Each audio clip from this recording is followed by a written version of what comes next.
مودی کی سربراہی میں بی جے پی حکومت بھارت سے مسلمانوں کا خاتمہ کر رہی ہے۔ اس سلسلے میں حال ہی میں جینوسائیڈ واچ کے زیر اہتمام 3 روزہ عالمی کانفرنس میں ماہرین کا کہنا ہے کہ بھارت میں مسلمانوں کی نسل کشی کا عمل پہلے ہی جاری ہے۔ بھارت نسل کشی کے دہانے پر اور اس سے بچاؤ کے عنوان سے بین الاقوامی سربراہی اجلاس میں ماہرین نے اس بات کی تصدیق کی ہے کہ مودی کی قیادت میں مسلمانوں کو ہراساں کرنا اور ان پر حملے ایک معمول بن گیا ہے۔ نسل کشی کے ماہر اور جینوسائیڈ واچ کے سربراہ گریگوری اسٹینٹن نے نسل کشی کنونشن کے تحت بھارتی حکومت سے ان شدت پسندوں کو فوری سزا دینے کا مطالبہ بھی کیا جنہوں نے دسمبر 2021 میں ہریدوار دھرم سنسد میں مسلمانوں کی نسل کشی کی اپیل کی تھی۔ بی جے پی کے برسر اقتدار آنے کے بعد سے بھارت بھر میں فرقہ واریت کی لہر دوڑ گئی ہے اور مسلم مخالف تشدد میں بے پناہ اضافہ ہوا ہے۔ مودی حکومت نے ہندو تباہ ہجوم کو اقلیتوں خصوصاً مسلمانوں پر حملہ کرنے کی کلین چٹ دے رکھی ہے۔ ہندو تباہ رہنما انتہا پسندوں کو مسلمانوں کی نسل کشی کے لیے مسلسل اکسا رہے ہیں۔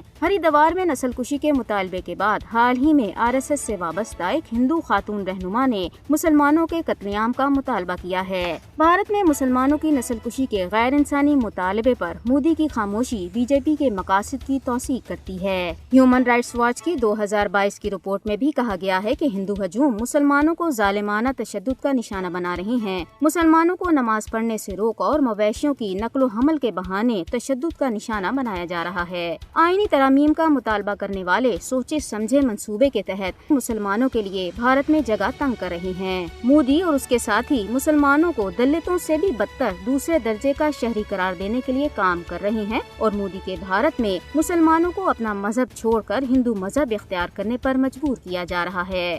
دنیا کو شدت پسند ہندو رہنماؤں کے مسلمانوں کی نسل کشی کے مطالبے کو سنجیدگی سے لینا ہوگا۔ مودی حکومت کی نفرت سے بھرپور پالیسی جنوبی ایشیا میں امن کے لیے بھی ایک حقیقی خطرہ ہے۔ اب وقت آ گیا ہے کہ مودی حکومت کے انتہا پسند ایجنڈے کا نوٹس لیا جائے۔